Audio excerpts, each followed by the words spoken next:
Hello and welcome back to the Base on Balls podcast here at the Johnny Lee Memorial League, where today we'll be breaking down all things week number 7 here of the MLB season. I'm John Height, and today I will be joined by Bracton, Paul, and Hendog, who's making his return after a few weeks.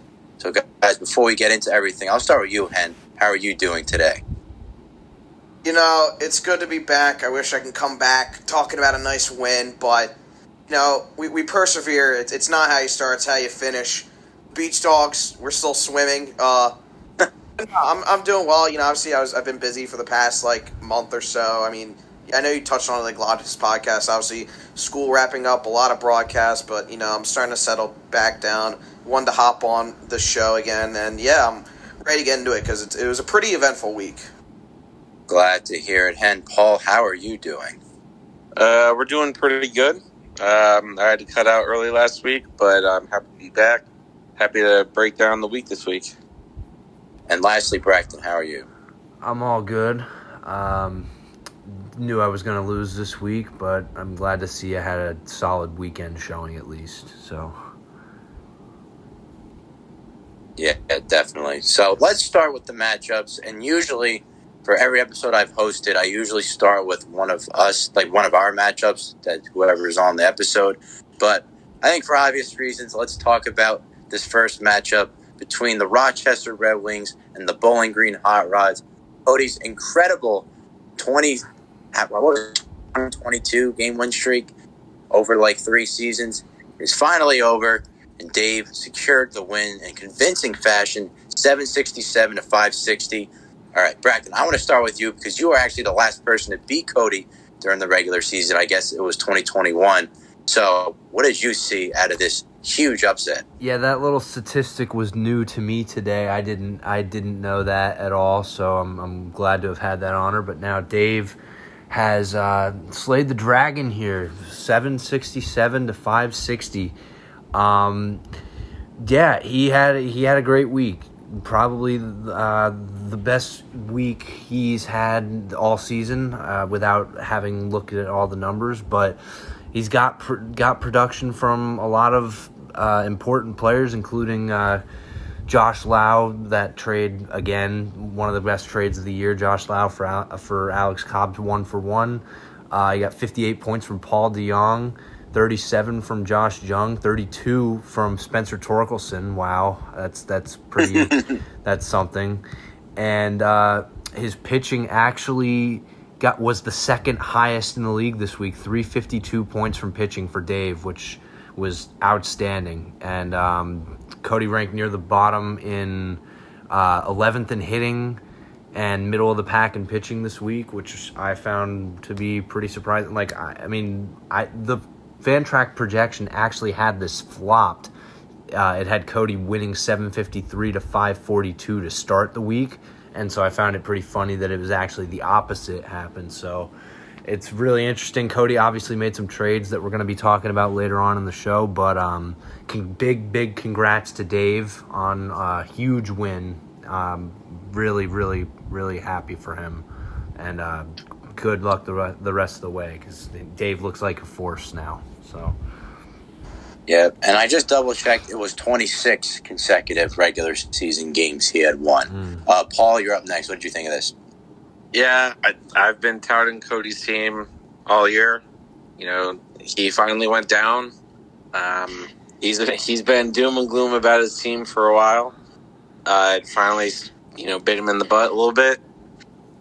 Focusing on Cody's team, since Bracton kind of focused on Dave's team, Julio Urias, Egan Thompson, and Jameson Taillon all went negative, and then Emmanuel Clase, 0 points. Those are at least 2 or 3 of them are pretty big-time performers that Cody generally relies on, that he got nothing out of, actually got negative out of. And to me, that's the difference. Does it make up 207 points? It probably doesn't if those players perform how they're supposed to. So, Dave throwing up 767 points, that's an elite number. That beats almost every team in this league. Dave's got a great team. I'm not sure if Bracton mentioned it, But, I mean, Chris Morel for the Cubs, he might be a superstar in the making. 81 points in a week, that's 5 home runs in a week. That's worth noting. That's worth keeping an eye on. But overall, Dave, he said that he would be a seller a few weeks ago. I don't see why he should be selling. Patrick Corbin, 45 points. He's got a good team that can compete right now. Definitely. And Hen, you'll have the last word. I mean, yeah, this was definitely surprising to say the least. I mean, Cody, obviously, like you said, 26-week. Well, it was regular season streak, I assume, because... Yeah, regular season streak. I mean, I know Cody was high on Dave's team last week, and, he was right, and 560 is a very shocking number, and I remember I was talking to Cody earlier, and he was, saying his pitching was really laying him down, and you look at some of the performances, Dylan Cease, once again, mediocre performance. He got a lot of Logan Gilbert, but, Clayton Kershaw didn't give him a whole lot. Spencer Strider wasn't up to his standards. Taillon, I don't know what's up with him this season. Urias just went on the IL, and then Clase, I know he had that balloon save against the Mets a couple of days ago. So, I mean, it's 1 week. I don't think he should be as doom and gloom. I think pitching could be an issue, but he still has some studs that just had bad weeks. I wouldn't really put a whole lot of stock into it. He still only has 1 loss. I mean, he's still a top dog in the league. I wouldn't worry about it. But Dave got some big performances, man. Rich Hill, 40 points. J.P. Sears had a great start. I know that he's a big fan favorite here. Chris Morel, like Paul said, absolute monster. He hit another home run today against the Phillies. I was watching that game. Paul DeYoung, almost 60 points. Josh Jung. Spencer Torkelson, 32. Another player, Dave's just had an excellent team. And another player I wanted to spotlight from Cody, Vlad Guerrero Jr., he hasn't been hitting the ball well. He's still an above average here. I think he's at 130 WRC plus or something like that. But, it is a bit concerning that he only had 5 points this week in 21 at-bats, 9 strikeouts, that over a 33% strikeout rate. It's been concerning for him because really the entire season he's still a top 10 first baseman, but he's someone who should be, somewhere in the top 5. And it's a bit concerning. Maybe it's just a slow start, but he is someone that's a bit worrying me. Yeah, first of all, congrats to Dave. This team is legit. He is an excellent manager.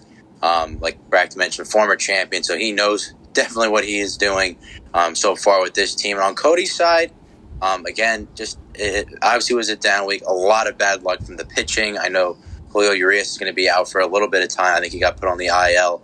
But yeah, Clayton Kershaw only gave him 9. That's not going to happen again.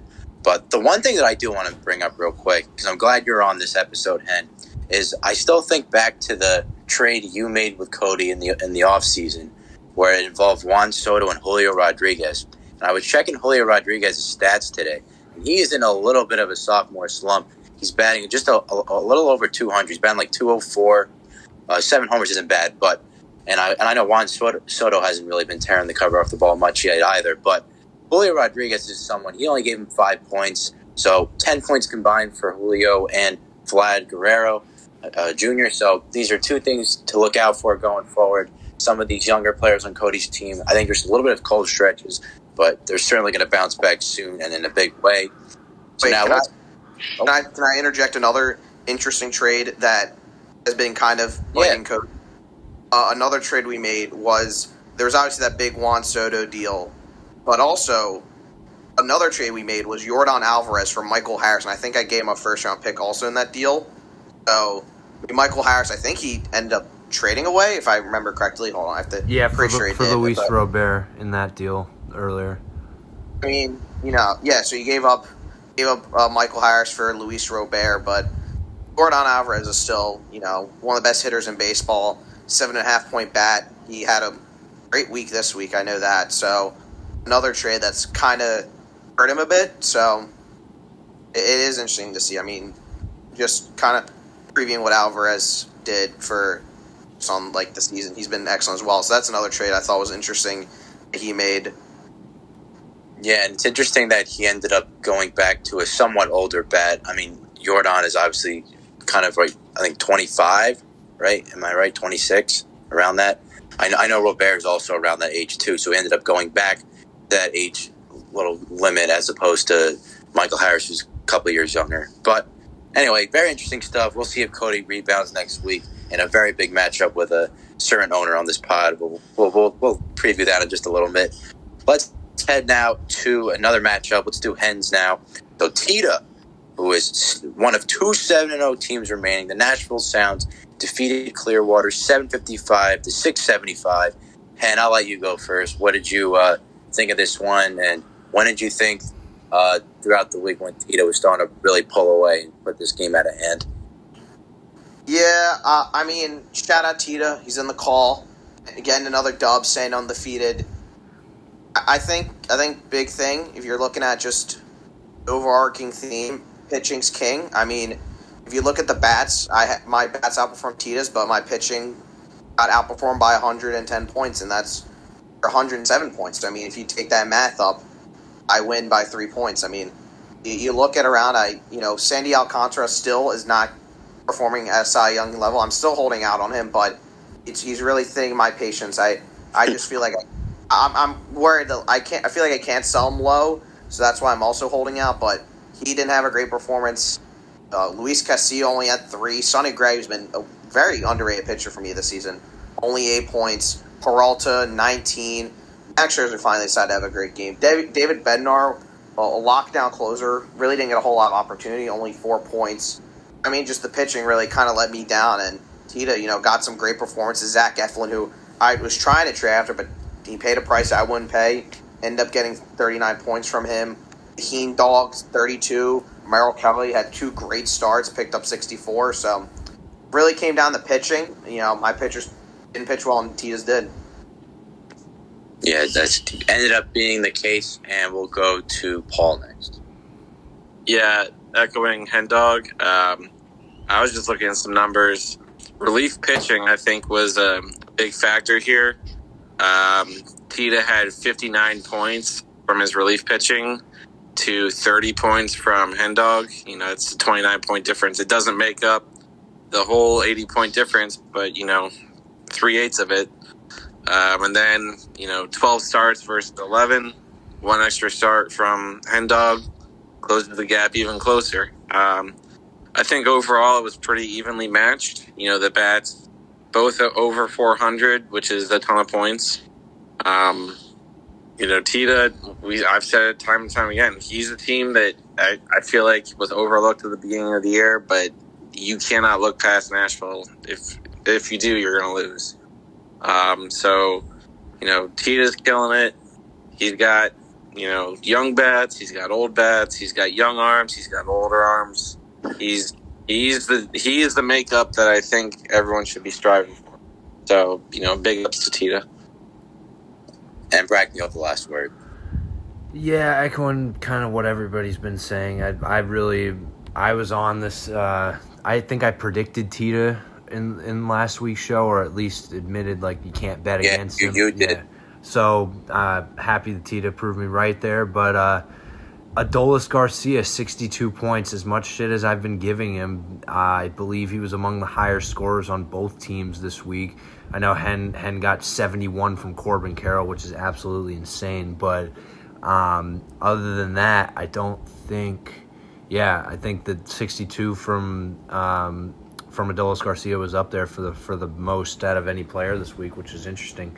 But yeah, echoing what Hen was saying, I know that he made a big trade we're going to talk about later for sure to just kind of change the makeup of the team a little bit. But I still believe in Hen Dog's pitching.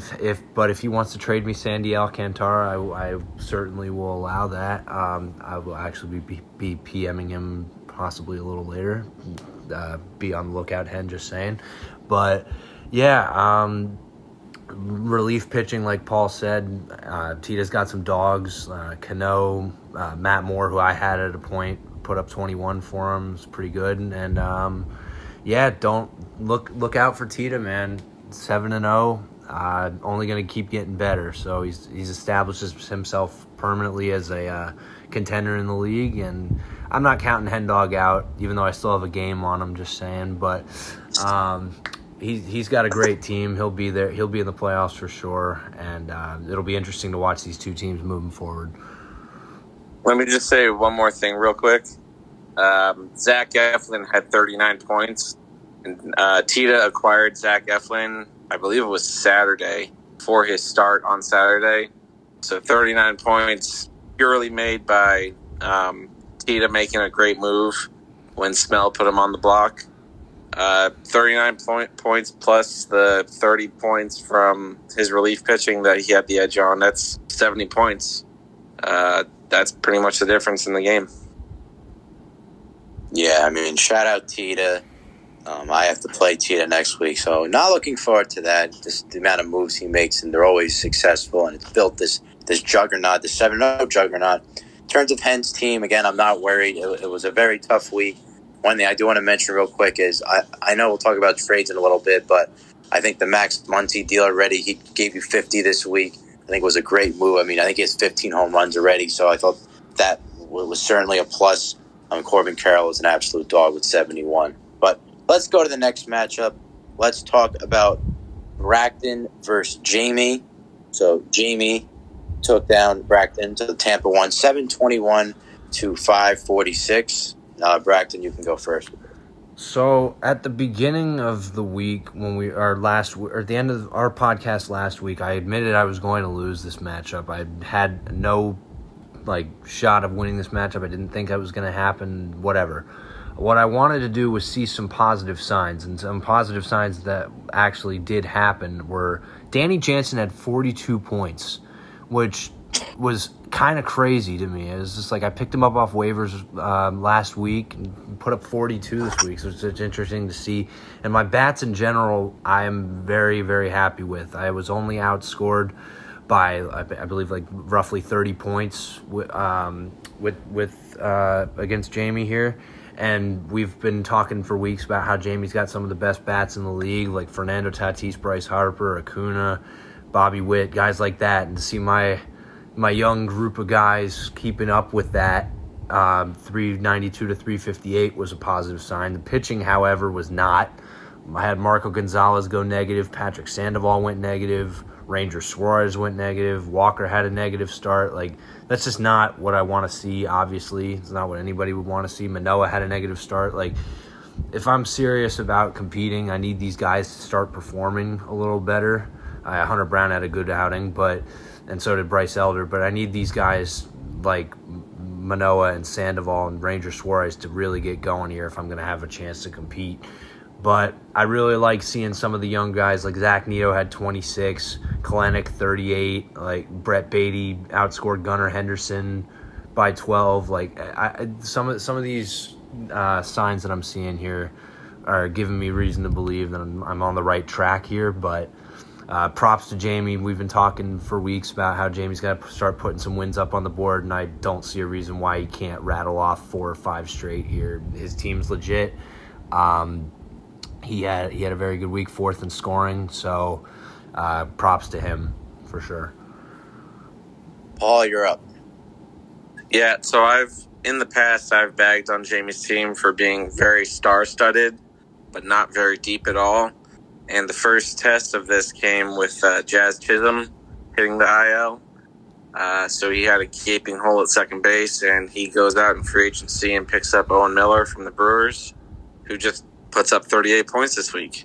So, people can say what they want about Jamie, but that's the sign of a really good owner. Going out and identifying somebody that you think can help your team. And then scrolling down a little bit, he's got good arms. He didn't really, add a whole lot, subtract a whole lot this week. Dustin May is going to hurt, I think, in the long run. But Jamie's got a great team. The wins are coming, as we all kind of thought they would. But for Bracton, the big one for me that I see is Mauricio Dubon. We all kind of saw that shoe would drop when Jose Altuve came back. and it did. I don't know how much Braxton played him this week, but 4 at-bats. He did get 11 points, but, 4 at-bats. I'm guessing Braxton didn't play him a whole lot this week. But he's got the young guns. He's got Arias. He's got Jansen, India, Batty. He's got good players that are going to come up and be around for a while. And lastly, Hen. Yeah, I mean, Jamie, I kind of relate to Jamie as, teams who have scored a lot, but, whether just, we just didn't get the ball to roll our way or just matchups. But 721, even with 10 pitchers starting, if he gets a couple more starts, that's probably the second most points in the week. I'm glad to see he's back on the right track. Huge week from Freddie Freeman, 78 points. Almost batted 500, went 12 of 28 with 6 extra base hits and 8 RBIs. Excellent performance by obviously a star-studded guy. And I mean, we obviously talk about Jamie, his struggles and how he couldn't rattle off some wins. But 721, that's going to win you a lot of weeks. It was the fourth most points this week. Like I said, he didn't even get all of his starts. Maybe this is the start of something. But in looking at Braxton's team, I mean, it comes down to the pitching really. Like he said, the hitting was only off by 40, but the pitching was off by just under 150. Ranger Suarez, I don't know what's going on with him. As a Phillies fan, that kind of concerns me. I like him. He's a dog, but he's good. He's been good in the past, but just not this year. Hasn't been really clicking that well. I know he was hurt for a while, so maybe he's still trying to find his groove. Taijuan Walker had an okay start, only 7 points, though. Alek didn't really do a lot. Josiah Gray had a great start, though. But when you're getting a 39 star from Josiah Gray, then you're getting a negative 25 star from Marco Gonzalez. It kind of washes everything out. He did have some great reliever performances, but I mean, it just comes. It's a pitching league. You got to get arms. You got to get consistent arms and arms that you can rely upon. And when you're putting up 188 pitching points, you're not going to win many weeks. Yeah, I mean, first, congrats to Jamie. He's back on track. Just amazing to see. I mean, all these stars putting up these huge numbers. Even his pitching, too. George Kirby had a monster week. He had 53. Michael Kopech, oh, my God, he had 55. Gossman had 62. So his pitching is starting to really wake up and get into full force without even having Garrett Cole having that elite of a start. In terms of Braxton's team, again, the bats are there. They're getting there. I love Brett Beatty. I saw he had a decent week. He had almost 30. But, again, the pitching is been the scenario of the whole year so far for him. So interesting to see what Bragg's going to do with the pitching going forward. Let's now head Paul's matchup. So the Norfolk Tides defeated Smell 6-585. He defeated the Chihuahuas. Paul, what did you think of this one for your own matchup? Yeah, I was glad to get the win.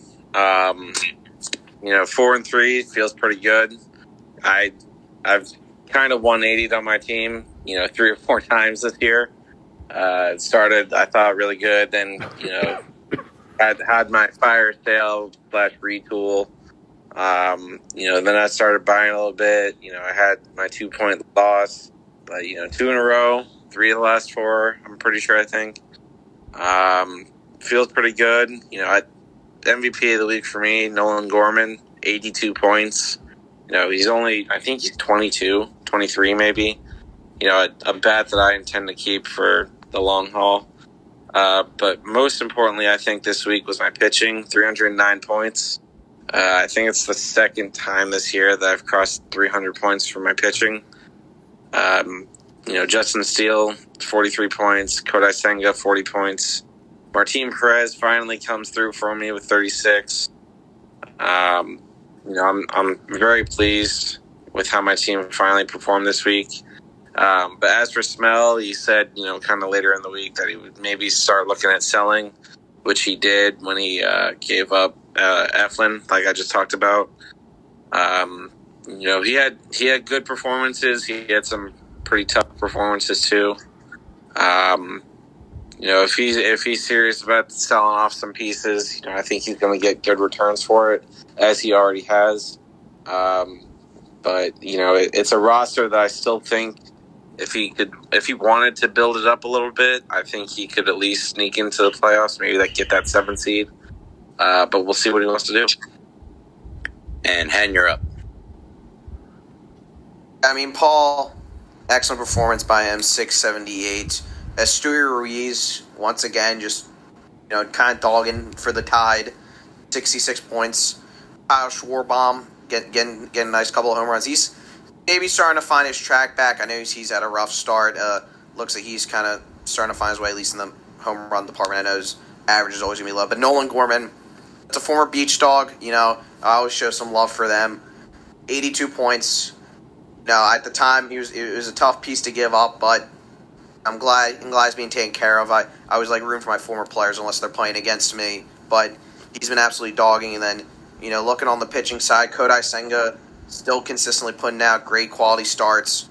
He had that rough performance against Cincinnati, but really he kind of got his groove back. Another 40-point performance against Cleveland Guardians. Justin Steele had a nice solid week. Ian Creamer, 36 points. Can't really complain about that. And then looking on Snell's side, selling off, I would agree is probably the best option. Maybe you can backdoor your way into a 7 seed, but I've always been the proponent of being in the middle is kind of the worst spot in sports. So I don't know. I think there's some valuable assets you could potentially get off of maybe Tommy Edman. Corey Seager's definitely someone who has a lot of value. Ian Happ at times, Brian Reynolds. So there's definitely people on here that he can definitely maneuver and trade. So we'll see what he does. Unfortunately, Domingo Germán got a suspension, so probably one of his better pitchers now will be on the move. But, we'll see what he does. Yeah, I think that's what I got on the Smell-Paul matchup. Braxton, you're up last. Yeah, a lot of what I wanted to say has been said, but I think what I really like to see is just the young guys that Paul got, like Esteury Ruiz and Nolan Gorman, have been balling. And I said it when he was doing it, that this didn't feel like a rebuild to me. It felt like a retool. It felt like Paul was going to still be competitive, and it was. 609 pitching points, middle of the pack, exactly sixth. 6 for hitting as well this week. So just Paul continues to roll here, which is solid. And like you guys are saying, he will definitely have the ability to Smell will definitely have the ability to make deals and get quality assets for the guys he has, like Seager and Reynolds and those guys, if he does decide to sell. But I agree with what Paul was saying. I still think he can build up his roster a little bit. I really like some of the pieces that he has, but as far as Paul is concerned, there's some stuff there. Grayson Rodriguez, though, 8.1 innings pitched, 13 hits, 10 earned runs, 0 points this week. That's not a good shine. It could have been even better, the 678 performance, if Grayson Rodriguez even played anything normal to what he usually does. So, interesting week for both teams. Definitely can't wait to see what kind of moves they're going to be making in the next couple ones as well. Yeah, huge congrats to Paul. Big win against a good team. Smell has been trying to knock off some of these really top 10 teams of the league. He's been close, and I think the Domingo Germán suspension hurt, and then you got to assume if he kept Eflin and he had Germán starting, that could have potentially gotten a little bit closer to the difference, but Paul's team just was able to put him away for this week. So now we'll do my matchup now. So Hartford took on the Rocky Mountain Vibes. This was a very stressful week, but I took down Bry 876 to 687. I'll go first. Like Cody mentioned last week and the week before, Bry is the streaming god, and I saw it in full effect this week. I really tried to match that with him. Every day I would kind of add my pitchers around the same time he did, and just try to find people that ended up helping, because, obviously you see the high number. My bats were a real reason for me staying alive this week and getting to this big total. I had a couple of guys, Matt Olson, Marcus Seaman gave me 50 points plus. Nolan Arenado gave me almost 70. Aaron Judge with 100. He's back. Mookie Betts did well, but I'm getting Altuve back. I didn't get to really use him this week just yet, and Machado going down really helps that Altuve's coming back. But my main thing was my pitching was not good until today. There were 2 different days this week where my starting pitchers combined for negative points, which had never really happened before. So outside of the bats, another reason why I think I really was able to build up this big lead was my relief pitching / streaming. Felix Bautista, which is probably my favorite trade of the year so far, that I actually made with Paul. He gave me 40 points this week. Ryan Presley did well. A couple of my other relievers did well this week. So that really helped. There was one day where I outscored him by a decent bit just based off relief pitching and stream pitching alone. So then by the time I got to today, I obviously got the big day out of Frammer, who gave me the complete game. Ohtani, I had a 2-star week with, so that helped. And obviously, with the amount of points he gives anyway, was able to help with that as well. But shout out to Bry. He's going to be a definitive playoff team, and it's going to be I definitely don't want to face him in the playoffs, that is for sure. We'll start with Paul. What do you think of this one? Yeah, tough to face Shohei Ohtani on a 2-start week. 121 points. It's a crazy amount of points. And also a crazy amount of points, 566 points just from your bats. 106 points out of Aaron Judge is just bad shit. Olsen hit, Semien hit, Nolan Arenado's really good. Lindor's the dog. You said it with Felix Bautista. Felix Bautista is my guy. 40 points. He's a top 5 reliever without question.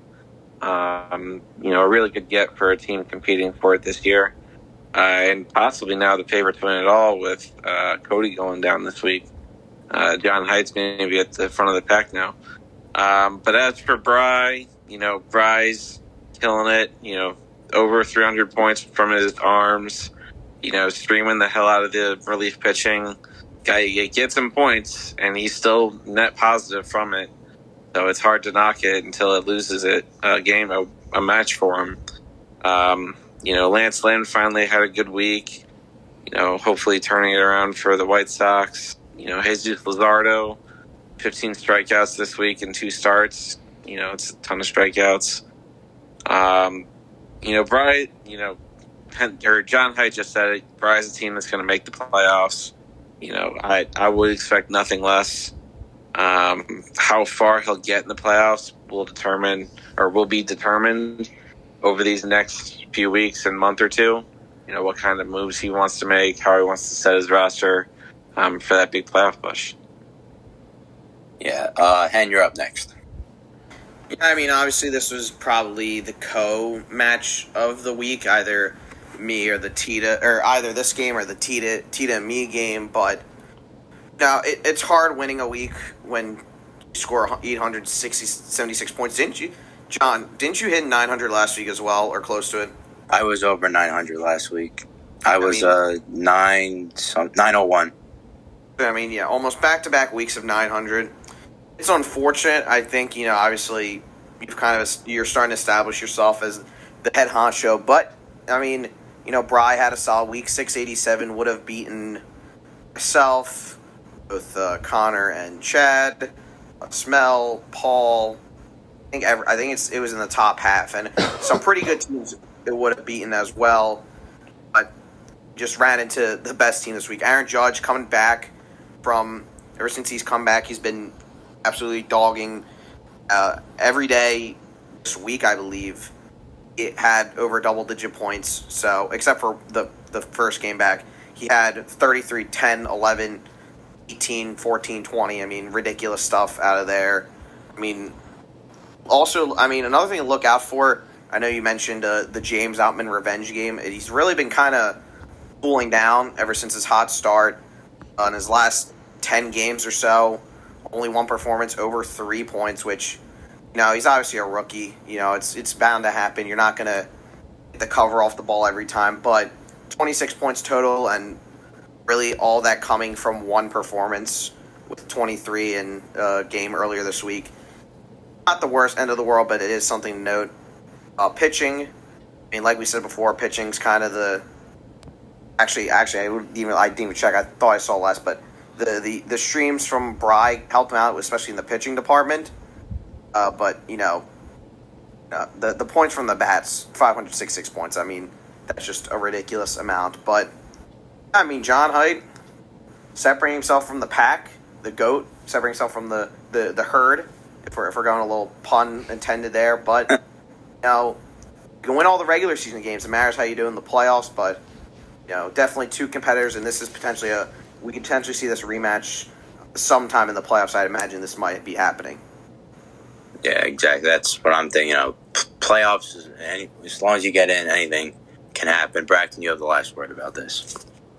Yeah, I think that I've been a big believer in Bry's team for the entire year so far, and I think I did say last week that this was going to be close for a little while, and then John Height would pull away, which I believe you did. Wasn't it near tied on Friday or something? I was looking at it. It was pretty close. Because my pitching was so bad, and then finally today it woke up, and then I kind of separated it last night and today.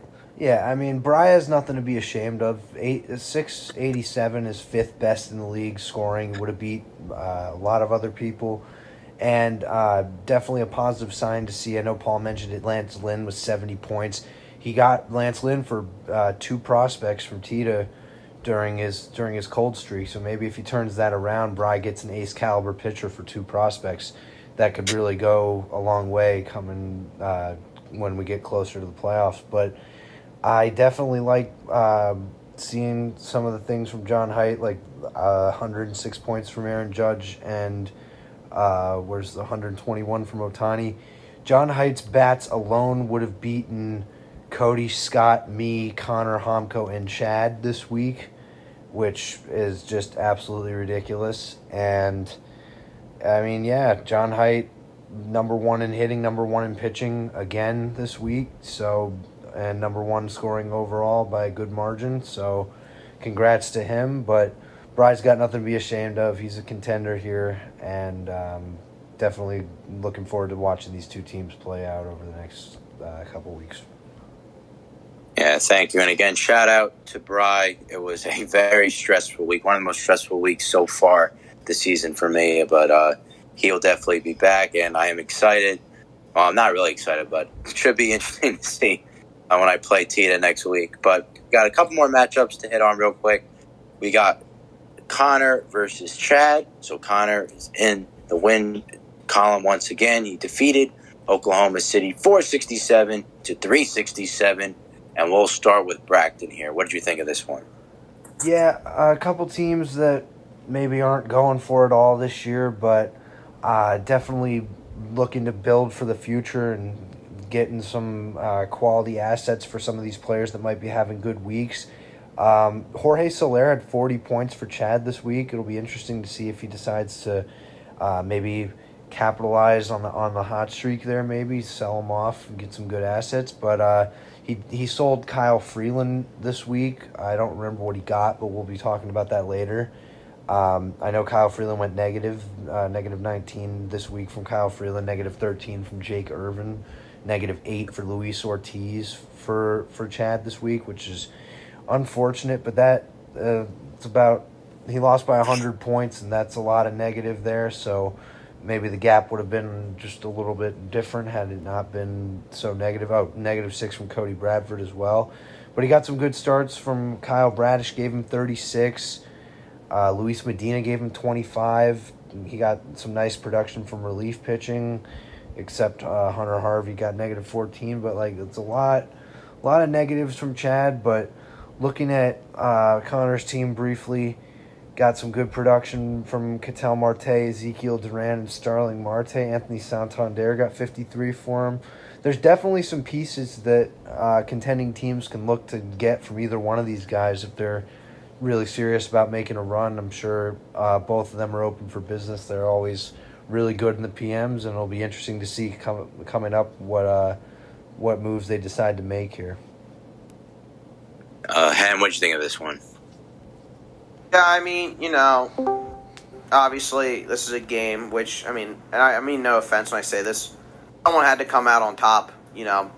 It's two teams, just like you guys said, they're looking towards the future, trying to kind of capitalize on some assets, looking towards, Connor's team. Ezekiel Duran had a nice performance, Starling Marte, Anthony Santander, the bank's always open, 53 points, best hitter from him, and then looking towards his pitching, Brandon Bielak, 29 points. Carlos Estavez, 42. And he had some great performances from his pitching. I mean, then Clay Holmes, who's been very rough, to say the least, this season, finally put together a pretty solid week, 25 points. I think that's something you can definitely capitalize on if someone, loses on some relief pitching or something you track of, because we know his pedigree from previous years where he can definitely, if he definitely starts getting hot, Connor could sell him off at the right time. And then looking at Chad, obviously, like you guys said, he traded away Kyle Freeland. We got a nice solid week out of Kyle Bradish, Luis Medina, Kyle Finnegan. I mean, I don't know. There's a whole lot to add here. It's just kind of the state of the teams. It's all about looking towards the future and kind of winning on the margins for these guys. Yeah, and Paul, you have the last word. Yeah, it's been said. Two teams looking more at the future than at this current. But both these guys identified some pretty interesting trade pieces. For Connor, the 4 relief pitchers that he threw out there this week, all 4 I think will have value come trade deadline. Relief pitching is something that contending teams especially are looking to buy, just because there's so few consistent ones. But those I think are 4 pretty good consistent ones. As for Chad on the other side, Kyle Bradish I think is a guy that is going to stick in the rotation for Baltimore. So whether he wants to build around him or keep him for a long haul or move him at the deadline, it'll be interesting to see how he goes with that. For his bats, he's got traditional guys that have been there.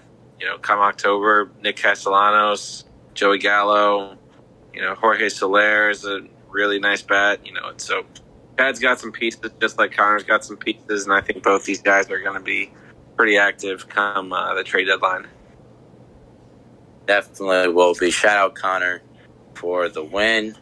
It looks like he won by exactly 100. You don't always see that every day. So good win by Connor.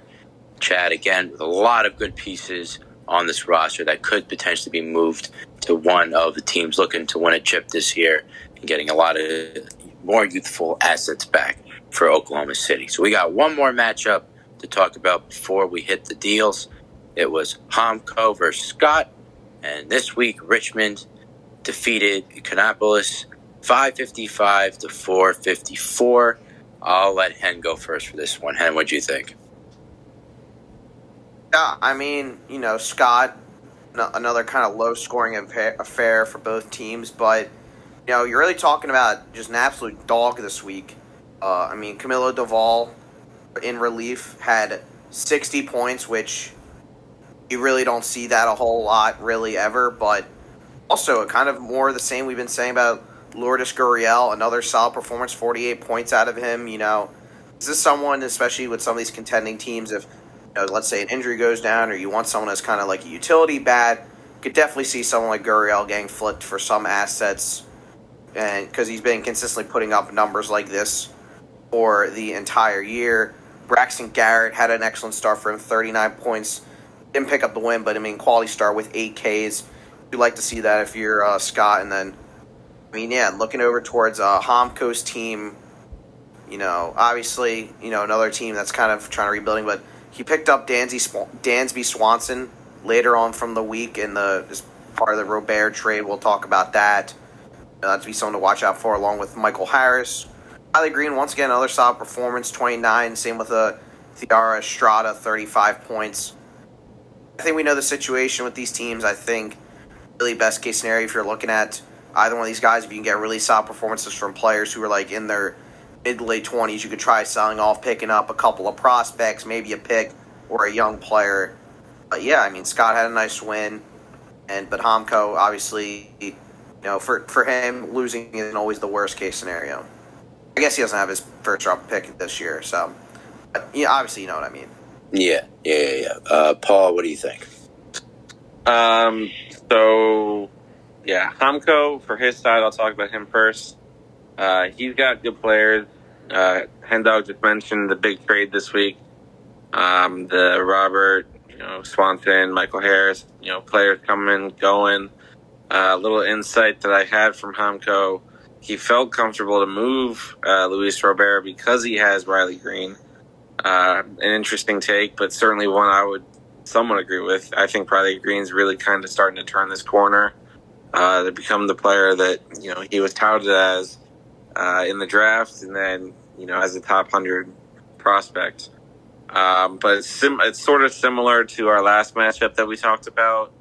Two teams maybe looking more for the future instead of for the present. They both have great pieces that will be able to be sold, in the coming weeks as well as the deadline. Camilo Duvall, although he's a younger guy, a guy you might want to keep on the roster. But a guy like Adam Wainwright for sure could be sold. Charlie Blackmon, another guy where the return might not be as high as you would like, but it's a return that if you're looking to, build for the future, even if it's just a worst or, a couple worst or a middling prospect, it's better than having the guy sit on your team and retire and then you get nothing. I'm not trying to preach, how guys should run the teams. Everyone here knows what they're doing, I think. So but either way, Scott, he has a good team. I feel like he outperforms his Fantrax projection almost every week. He just identifies really good players and is doing a really good job. And I think, I don't think I play him next week. I think maybe the week after. But I'm looking for revenge for sure. So it's coming. And Braxton, what do you have to say last about this?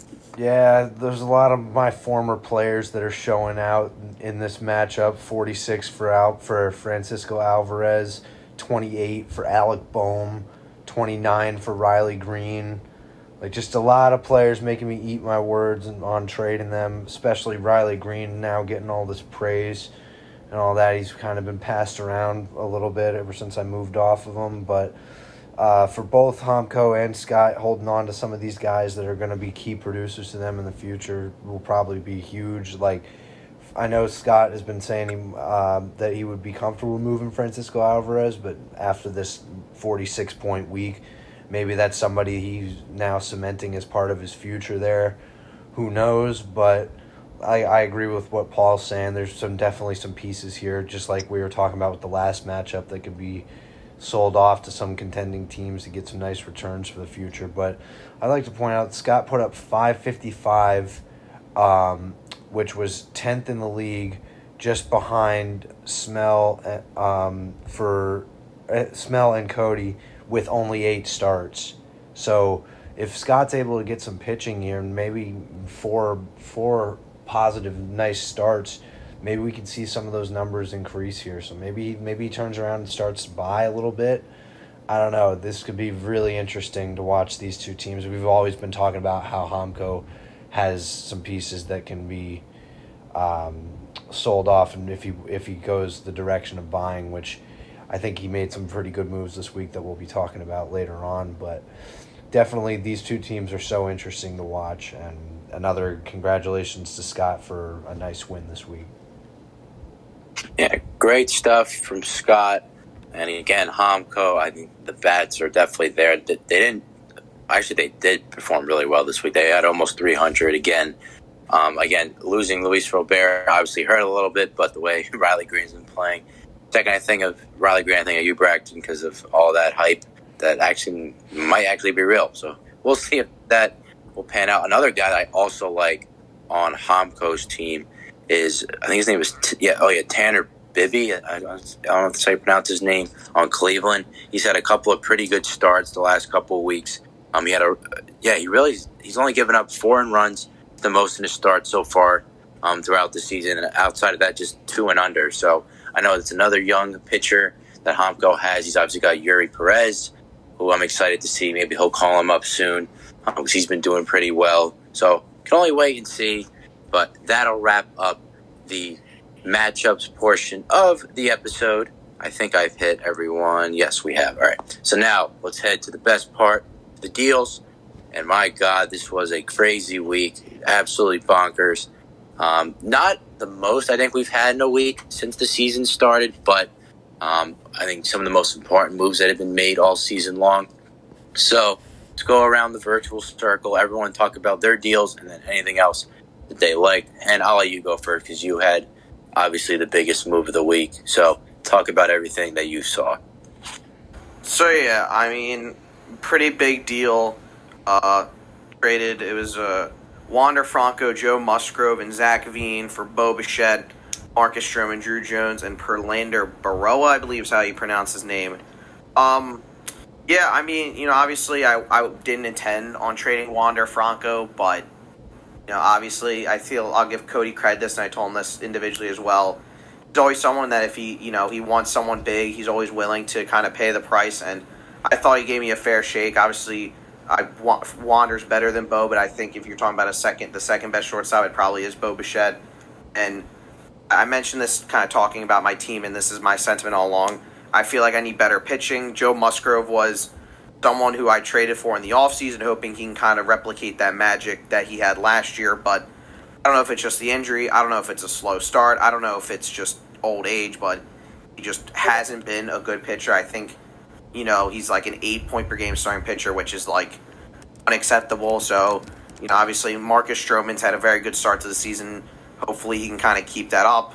And then if you're looking at the prospect front, I mean, going from Zach Veen to Drew Jones is pretty significant. I like Zach Veen, but I mean, Drew Jones probably might be the best outfielding prospect in baseball right now. And I know obviously I'm a team competing, but I'm always someone who also likes having guys in the wing because I still have some of those good young prospects. So I thought the package was too good to pass up.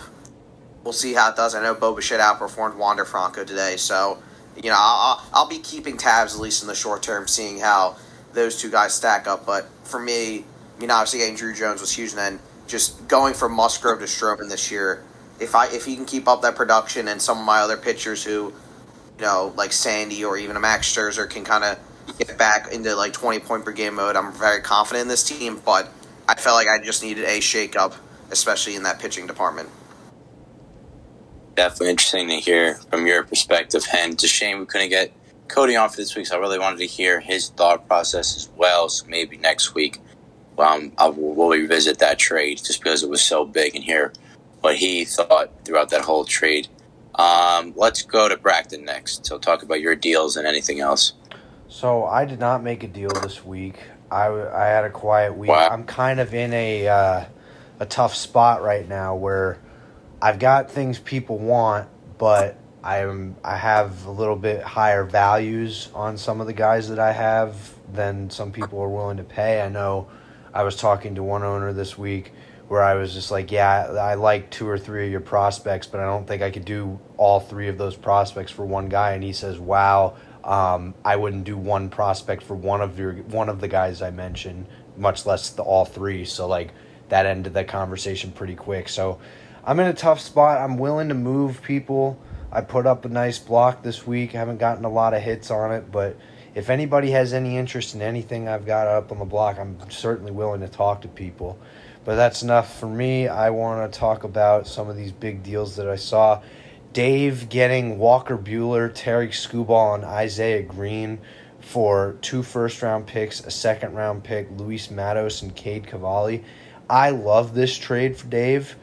I'm a big believer in these 2 arms, and what Dave's doing of stockpiling these injured arms for next year is really, really smart, I believe. And even in doing that, he still puts up one of the highest scoring weeks in the league this week. So doing that on top of getting these injured players that will help him as early as next year, Dave's going to be a force to be reckoned with. I really like that Walker Buehler trade. Talking about the Luis Robert trade with Cody, I'm a big believer in Luis Robert. I always have been. I've been hyping him up for weeks. I tried to go get him, but the package of Michael Harris, Jason Dominguez, and Owen Casasi, I wasn't going to beat that. I don't think anybody could have really beaten that. That's 2 top 100 prospects. Jason Dominguez, top 50 in my mind, and Michael Harris, who, if he can reach his ceiling, will be leagues better than Luis Robert if he's actually that guy. But really interesting to see that kind of stuff happening. Cody got Matt McLean for Brandon Berea and Cole Young, who I both like, but I'm a big Matt McLean guy, as we've been talking about. And then obviously the biggest trade of the week, Wander Franco. I told Cody when it happened I wasn't a huge fan of that for him, even though Wander Franco is significantly better than Bo Bichette. I thought Marcus Stroman is better than Joe Musgrove this year. I'd rather have Drew Jones and Zach Veen by a mile, and Prelander Baroa and the Stipp are better than nothing. But I do think Cody rebounded with the Jack Flaherty trade. I really like Jack Flaherty, and having it cost him, I think, what is his second or third string shortstop, as well as Jameson Taillon, who we've been just dumping on for weeks. I think Cody did really well there. And, hopefully on my end I'll have a better week of dealing, but the league definitely had some big deals that the rest of us will be talking about today. So fun to see, but hopefully I get in on this action here next week. And Paul. So I just had one deal this week. I got Tim Anderson, Heston Kjerstad, Jackson Jobe, and Will Warren. And I gave Tita, Carlos Correa, and James Paxton. This is a deal I really like for me. Short term, not as much as long term. But for me, my thought process was Carlos Correa, while really good, is not my shortstop of the future. Neither is Tim Anderson. Tim Anderson's more of a placeholder until some of my shortstop prospects are getting called up, specifically Jackson Holiday. I'm not anticipating that this year, hopefully end of next year. But then, Heston Kjerstad I like. He's been pairing it up in AA to get called up to AAA here pretty soon. Jackson Jobe is it's a coin flip prospect, but if that coin flip lands the right way, I think he could be a top 15, top 20 pitcher in the league. And Will Warren's been really good this year for the Yankees. I think he's in AA. He's been killing it though, and so I look forward to that trade. Not as much as now, but future for sure. I wanted to touch on the Luis Robert trade between Cody and Hamco, where Cody got Luis Robert and he gave away Michael Harris, Jason Dominguez, and Owen Cassisi. I really like Luis Robert. I think he's MVP caliber. Whereas I don't know as much about Michael Harris being like that. He's had a slow start this year. He's got injury issues. I think he's a good player, but I think Cody got the best player in the deal. Jason Dominguez, I'm not as high on as some. Owen Cassisi is borderline worst for me. So I like what Cody did in that deal. It's been discussed, but I'll touch on the big deal of the week, the Franco for Bichette deal. The way I break that down, and I broke it down for Cody because he asked my opinion too. Franco is the best player in the deal. I think he's a one of a kind player. A player that comes along once in a generation type.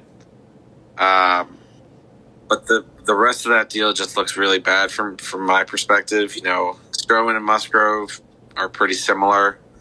I like Drew Jones over Zach Veen. I do like Zach Veen a lot. I owned him earlier in the year. But Drew Jones, I think it was said by Bracton, or maybe it was Hendog. I think Drew Jones has number one prospect potential. Him and Jackson Holiday will be 1 and 2, I think, probably for the top 100 list next year. So I love him a lot. Prelander Baroa, I owned him for about 5 minutes a couple weeks ago. But I really like his potential as a closer. He kind of just got him Hendog kind of just got him for free in that deal. So Hendog, I like it for Hendog. I see why Cody did it. Whenever you get the best player in the deal, it's hard to say you lose the deal. But I do like it more for Hendog.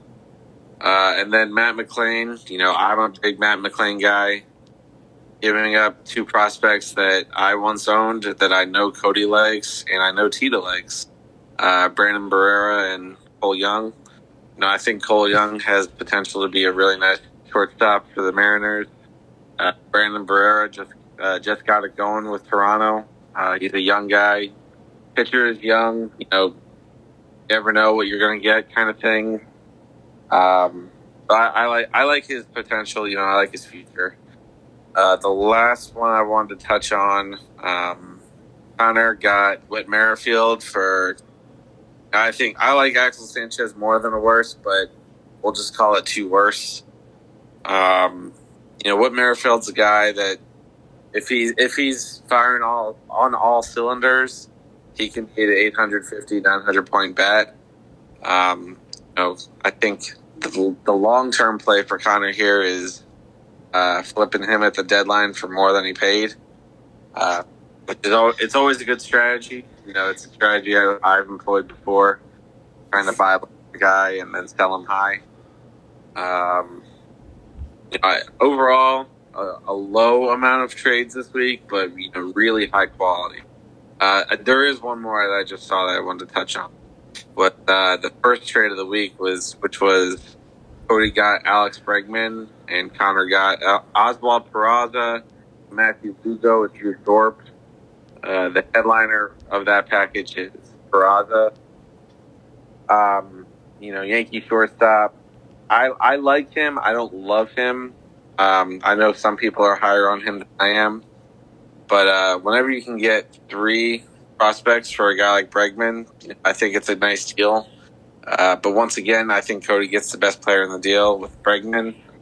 He's been down this year a little bit, but a guy that Cody, I think, is hoping will rebound and, eventually, if he needs to, sell him for more than he got. So, good week overall. I think there'll be more trades this week, but, it's a good high-quality trade, which I always appreciate. Yeah, I think I have to agree with you there, Paul. For me, I made two very, very small moves. They were actually made right after last week's podcast had ended. I made two trades with Connor because I got Luis Severino and Jose Altuve back this week. I've been sort of a little bit of a roster crunch, trying to move some guys and get some youth.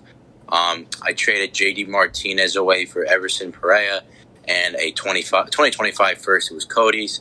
And Connor got J.D. Martinez. So I think on paper, Connor wins this because J.D. Martinez, I think, is like the third-ranked DH right now. He could still bat, albeit I know he's like 35, 36, but he's no room right now in my starting lineup. He's not going to be playing unless everyone else is out. So I was comfortable moving him.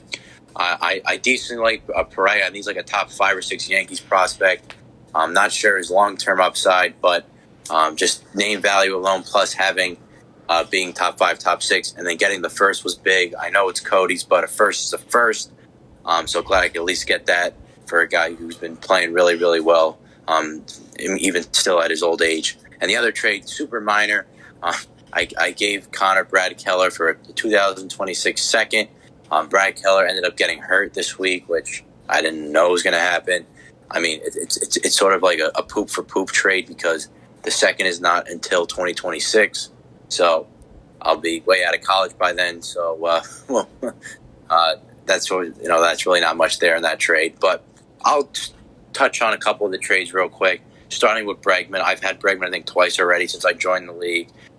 He's been pretty disappointing whenever I've had him. I think Cody's got some good production out of him so far.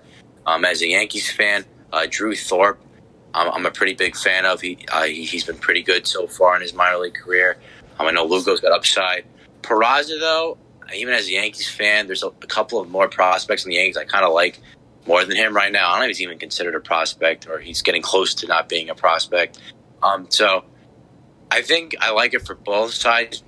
I can already see Cody not liking Bregman in about a week or two because he'll go on a cold stretch like he did for me at one point. So I definitely could see him moving Bregman at some point.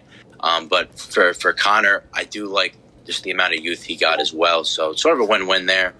Paul, I really liked your Tim Anderson trade. Correa's has been not really that good this year for some reason. And I know you mentioned, or someone mentioned about Heston Kierstad as well. Hen, you didn't talk about your Bailey Ober trade. I thought the two forts in there were kind of interesting, but it was basically Bailey Ober for Quinn Priester. Ober really helps you more right now, so I definitely think that helps you more. I like the Walker Buehler trade. The Robert trade, excuse me, Cody asked me about too. This is a trade I think definitely helps Cody right now because I don't know what's up with Michael Harris. He's got a ton of injury issues. Hasn't been this NL Rookie of the Year candidate he was last year.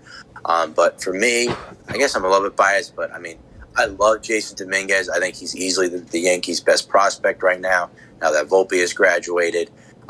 Cassie obviously is not anything that major in that deal, but I think long-term Michael Harrison Dominguez, I think I'd probably rather take over Robert if I'm a younger, more rebuilding-ish team, which Hamco is. So makes sense, but for Cody, I think Robert has really been good for him. And it's definitely an upgrade over Harris right now. So I think that's all he wanted, so he got that. Anything else I'm looking at that's big? And then I'll talk about the Bo Bichette trade. And I mean, we've talked a lot about it.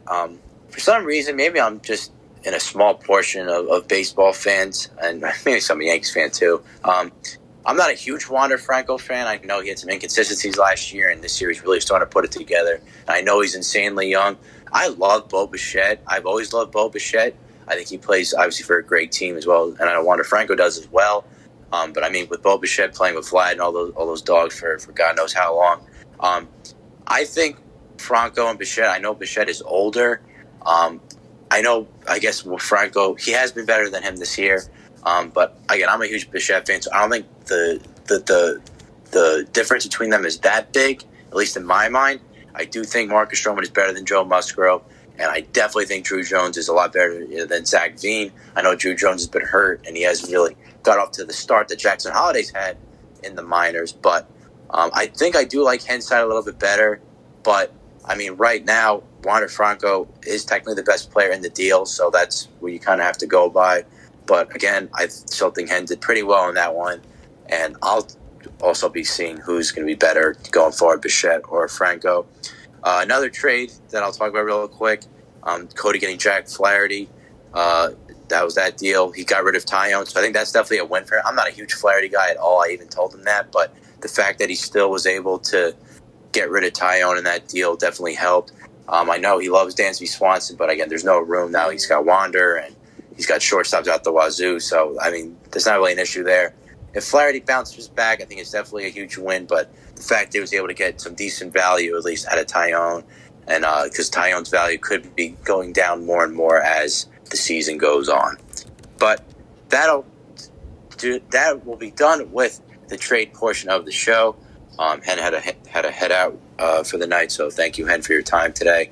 So me, Paul, and Brack are going to finish it up with some matchups to watch for week number 8. We got a lot of stuff going on this week. And let's start with you, Braxton. We got you versus Cody. And again, it would be really cool if Cody was on just to hear you guys fight for 5 to 10 minutes about this since this is your first time playing this season. But I'll let you go first. What do you think's going to happen? I'm not fighting here. I think Cody's going to beat me, but I'm looking at the Fantrax projection right now, and it's generously saying I'm only going to lose by like 80. And if that's the case, then I'd be pretty happy with that, not going to lie. Like, obviously you don't want to lose and everything, but, like, I don't expect myself to be competing with guys like Cody or Jamie or you, John Hyde, at this time in the build up here. But if that happens, and I want to keep it close. Like, if I'm able to do what Dave did, that'd be great. I don't think I'm going to win by 100 or anything, but I'm interested to see what my pitchers do. I got some pretty favorable starts this week. I got Hunter Brown playing Oakland. I've got a couple other starts when I was looking through it that I kind of like to see. But who knows, man? Anything can happen. I think the difference between Cody and I this week was like 30 or 40 points maybe in scoring. So it'll be interesting. I'm excited for this one. So we'll see. And Paul, what is your prediction for this very fun matchup? Yeah, so Cody proved that he is human after all last week. I like his team a lot still. I will predict him to win this week, but Dave kind of turned the league upside down last week with beating Cody. That just proves that as long as you manage your team well, as long as you make smart ads, maybe a smart trade or two here and there, well timed as well, because that's part of it. You can take down a top dog. It's not impossible. You got to work at it and look for it. But having said that, Spencer Strider on the 2 starts, looks like 2 starts this week. I like his bullpen to kind of round back into shape. Bracton, you have really good young pieces. You're just going to scrap every week. But do my Cody impression here. You have Andrew McCutchen, so Bowling Green by 1,000. For me, I guess I will take Cody in this one. I think he's going to bounce back. But again, I think he's got to solve some of the issues that he kind of saw this week. Again, there's some pitching problems. I know no one's really giving up any pitchers because everyone's trying to hold on to them, and it's so difficult to trade for pitchers in this league. Bracton, I think you are going to keep it within, I'm going to say 100.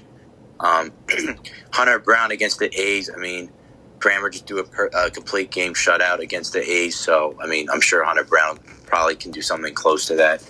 He's been really good this year. One thing I do want to mention for you, though, this week could go kind of south if Logan Webb does not start. He said he has some lingering soreness in his back, and this was as of yesterday. As of Sunday.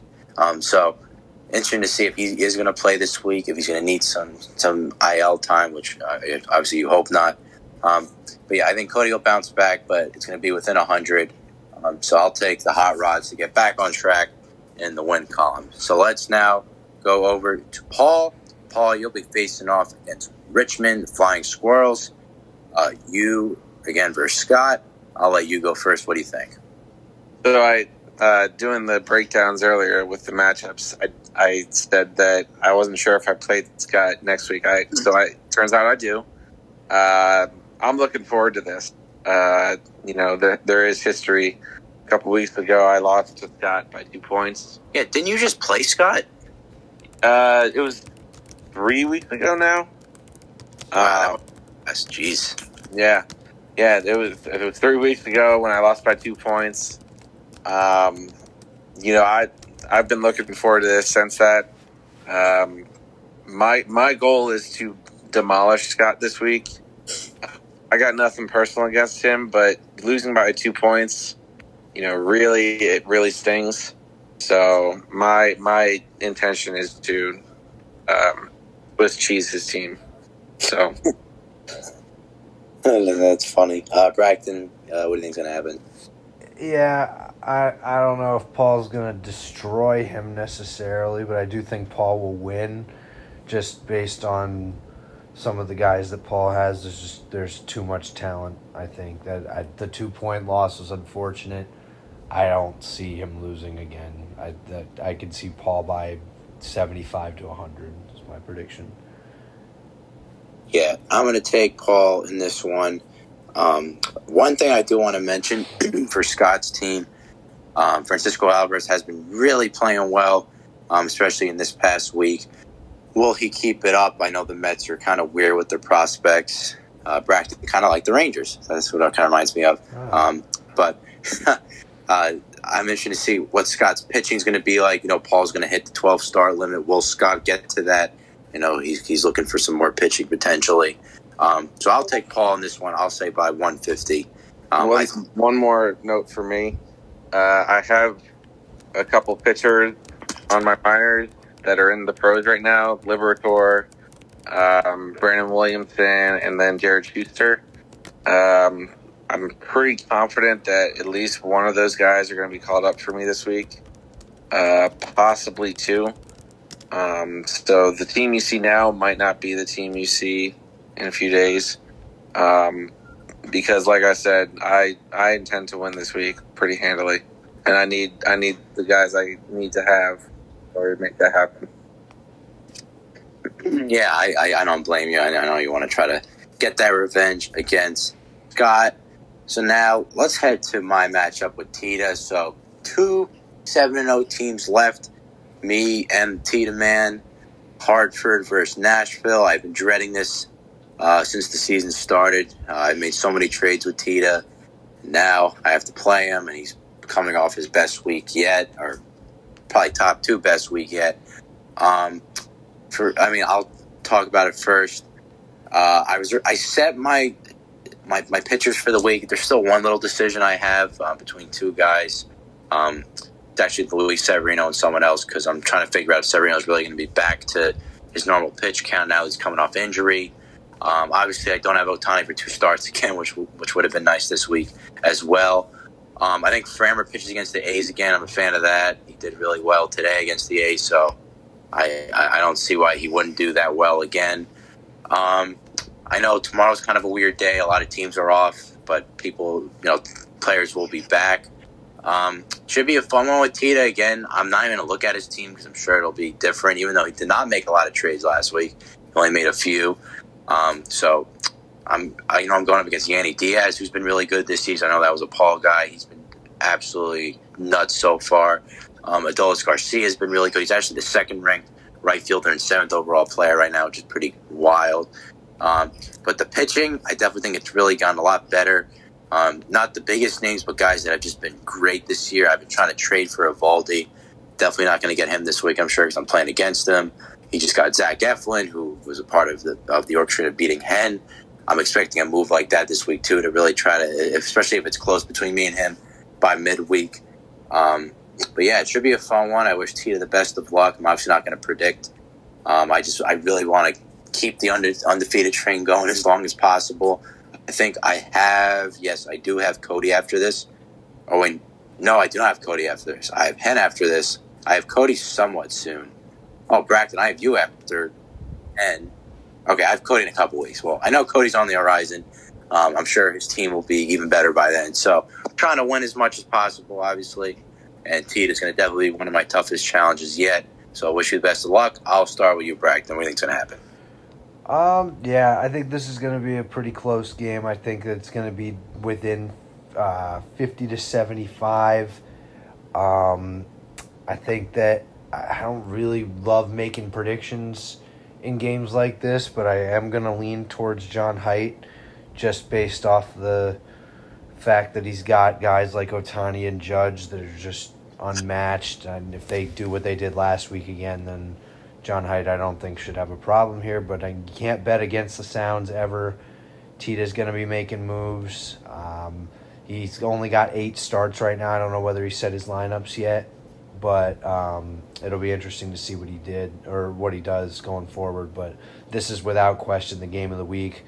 I think that Cody and I are probably a good second fight on the card, but this is definitely the main event here. So we'll be paying attention to it throughout the week for sure. But good luck to both teams. But I do think John Haidt wins in a pretty close one.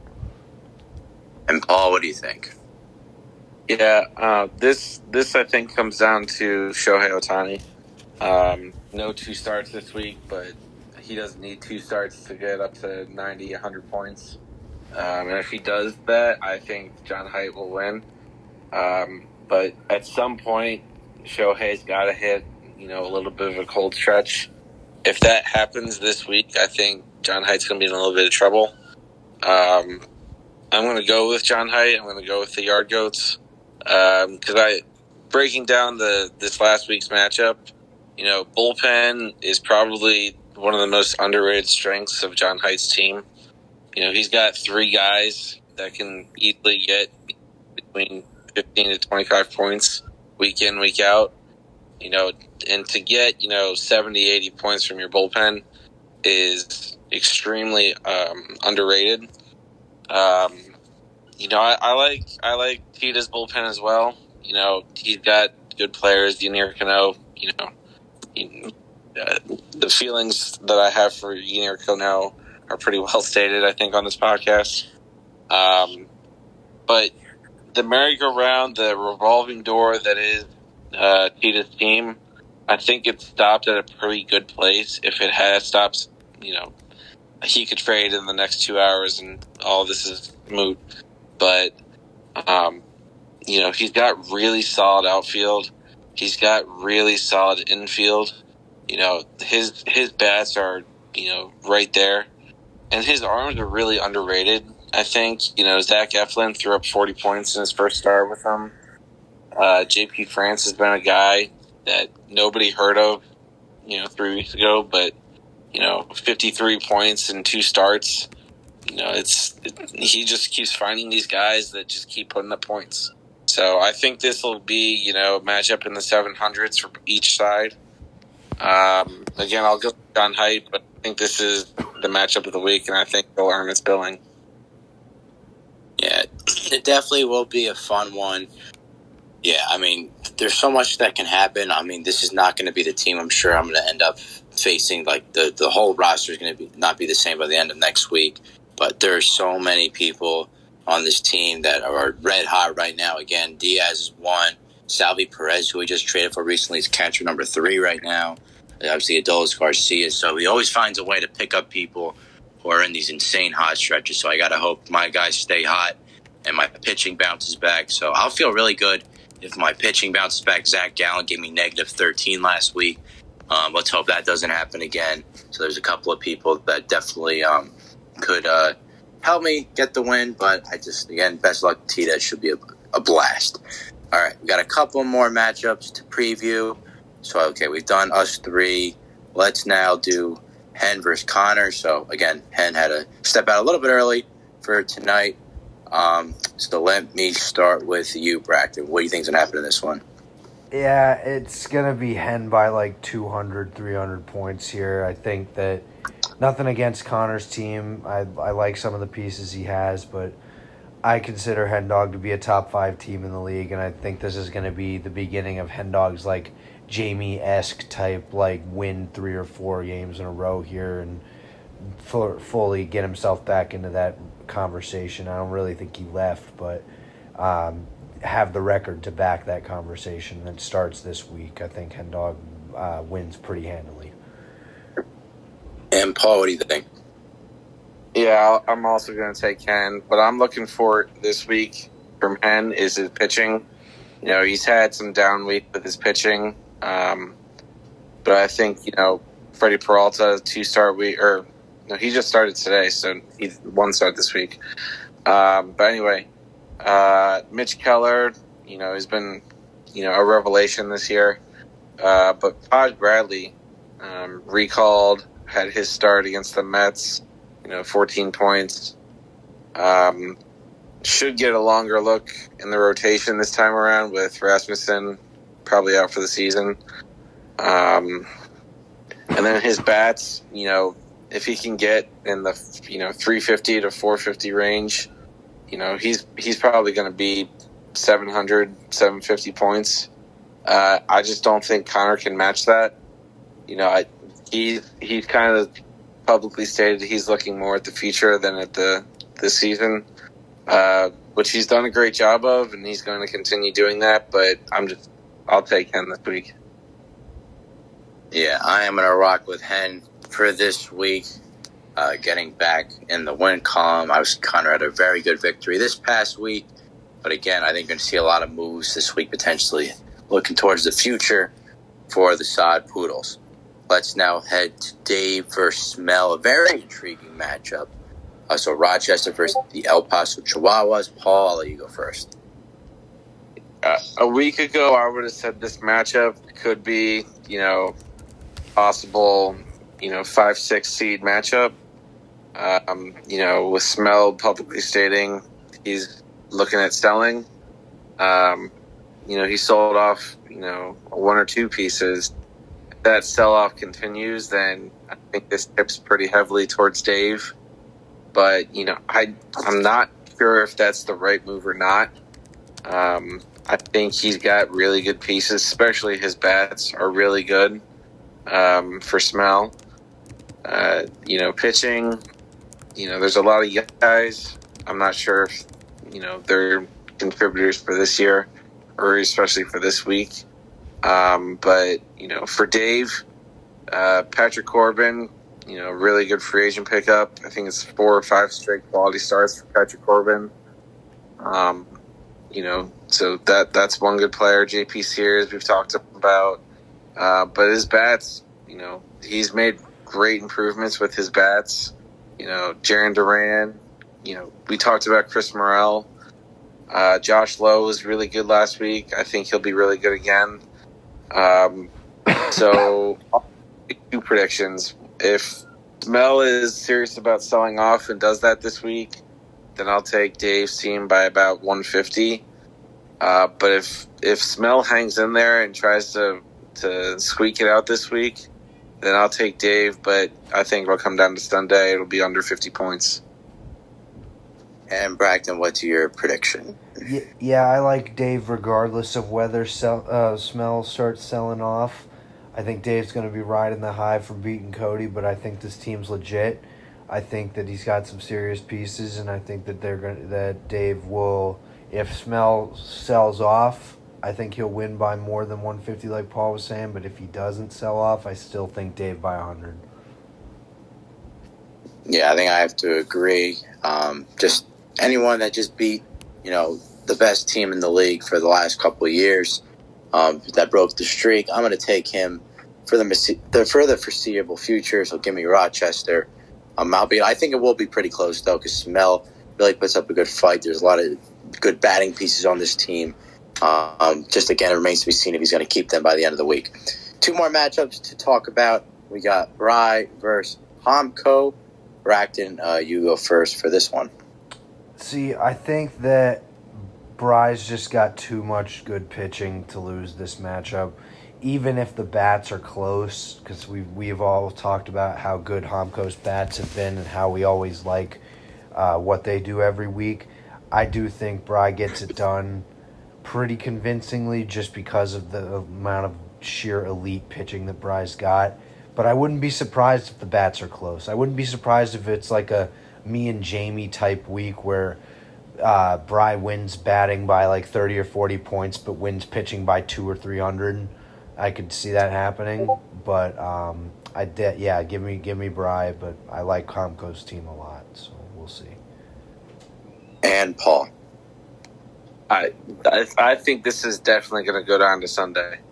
I really like Homko's team, more than a lot of people, I think. But those bats, I'm just looking at these bats. Riley Green, Michael Harris, Dan Swanson, Brandon Nimmo. He's got bats for days. Nathan Lowe, I didn't even see him. Varsho, he hasn't been great recently, but he's capable of 50, 60 points a week. I like Homko to outscore the bats from Bry. The key is going to come down to how well Bry is going to stream his relief pitching. If he streams and he gets an extra 30, 40 points out of it, it's going to be the difference in this matchup. If he doesn't, then I could easily see Homko winning this matchup. Official prediction, it's tough to go against Bry because he just does it so well. I'll take Bry 20 points maybe, but this is the undercard for the big matchup this week, Tita and John Haidt. I really like this matchup. Yeah, I'm a big fan of this matchup. I'm glad I've already got to play both these guys so far, and I kind of know how they manage as well. I think it would also be close, but I just think with the Homko's bats are scary. They are very frustrating to play against, but I'm going to lean Bry for this one. I'll say by like 25 to 30. I think at least one of these pitchers will get an extra start, but I mean, Bry's team obviously still loaded beyond belief, so I'll take Bry. And the last matchup to talk about before we wrap this up is Jamie versus Chad. So I'll let Paul go first for this one. This, I think, has high potential for the biggest difference in the week. I really like Jamie and his approach. Really filling in for Jazz Chisholm, Owen Miller. I talked about it already. Is that a long-term option? Possibly not. I know Bryce Terang and Owen Miller kind of platoon that second base position. So there's going to be some days this week possibly where Owen Miller's not in the lineup. How will Jamie adjust? If he can pick up another second baseman or, find a way to platoon that position for the time being. I like him regardless, I think, in this week. But this is another showcase week for Chad in Oklahoma City. There's good bats on this team. Joey Gallo, Jorge Soler, Nick Castellanos, we've talked about. It's showcase week, and that's kind of every week for the time being for Oklahoma City. And Bracken, what do you think? Yeah, I'm in the same boat that Paul's in. I think that this definitely could be one of the biggest, differences of the week. If Jamie won by 300 or 400 points, I don't think anyone would really be surprised. That's not a knock on Chad and his team. Like Paul was saying, there's definitely some pieces there. But if Chad, if Chad is able to put up a decent showing, the league will be watching. I have a feeling that if this game is somehow close or if it's within a certain area, then guys like Jorge Soler and Nick Castellanos, Kyle Bradish, guys that Chad has could get some attention, which could be good here coming up on trade season. Maybe Chad gets some good value for them if they're able to show out against a team like Jamie. So we'll see. I do think Jamie continues a little hot streak here. I don't know whether Jamie is on a 1 or 2 game winning streak. I know he beat me this week, and I don't know whether he won the week before. But if this is 3 in a row, then that's a good stretch for him. But we'll see. But I'm taking Jamie by a lot in this week. Yeah, I will also lean Jamie on this one. One thing, though, that's just really random I wanted to bring up, because the bats for him are just insane. Trey Turner really hasn't been himself this year. I read a thing that apparently he can't hit a 4-seam fastball this year, which I find very surprising. He's only batting around 250, so I'm sure that'll change quite soon once he figures that out. But, again, I love the bats. Again, the pitching has gotten a lot better, too. Kevin Gausman and Kirby, too, are becoming a really good 2-3 option for him outside of Cole. But, again, for Chad, a lot of some pieces here to, again, showcase a guy like Joey Gallo as well, some of these bats. Jorge Soler, who I'm surprised he hasn't traded yet because he's been pretty good this season. Already got 12 homers, and almost he's got 27 RBIs as well. So I wouldn't be surprised if Chad maybe trades some of these dudes definitely after this week, maybe even during the week. But should be a fun one regardless. So that'll wrap up the preview for week number 8. I think I've hit them all. Yes, we have. Okay. All right. So to wrap things up, we'll start with you, Bracken. What are your final thoughts before we wrap the full episode? So we expected this podcast to be really good, and I think it was. And I think this has been one of our better episodes. However, I do not have a clear-cut cover for this one, so I'm going to have to do some thinking. I'm open to some suggestions, but on a more important note, this is going to be a really fun week, and I'm looking forward to looking out and seeing what everybody's been doing. So this will be a fun one for sure. And Paul, what are your final thoughts? So for me, I feel pretty good at 4-3. I had questions that earlier in the year if I'd ever get 4 wins, especially within the first 7 weeks. I like where my team's at. I like where we're going. I like where the league's going. I've been scrolling through some of these rosters of some of the bottom teams, and there's just a ton of potential, which is great for the league. It might not be super balanced right now, even though I kind of think it is. We just saw it happen where, one of the perceived bottom teams, and Dave, just took out the presumed heavy favorite to win it all this season. It just goes to show you never know what happens. So keep plugging away. If you're on the bottom, keep searching for those diamonds in the rough. If you're at the top, start looking at, because we're through 7 weeks. There's 12 weeks left in the regular season, and then it's playoff time. So start thinking, how you're going to format your team, identify your weaknesses, see who's selling something that could fill those weaknesses. But overall, we're in a good spot. Let's just keep going. Definitely. Bracken, I already have one suggestion. You probably should do maybe Luis Robert. Not sure if you've done him yet, just because No, I have big done him yet. top. I did him a couple weeks ago, unfortunately, and I hoped that he would be traded, but now he actually has, so I don't think I can redo him, unfortunately. Damn. I was also maybe thinking Wander just because I thought Wander. That makes sense. That might be it. Or if you want to piss off and do Joe Musgrove, because I know he loves Joe Musgrove, but Nah, I'm not a Joe Musgrove fan. I'm not doing that. But it'll be Wander, I think. That's a good one. Wander, Bichette. Don't do Musgrove because that definitely would make Hen not happy. But anyway, that'll do it for this week's edition of the Base on Balls podcast. Again, I've been John Height. Big thank you to Hen, who hopped off again a little bit early, Bragdon and Paul for their time tonight. We'll be back next week for Week 8 recap of here at the Johnny Lee Memorial League. And that's it for now. So be sure to take care and have a great rest of your day.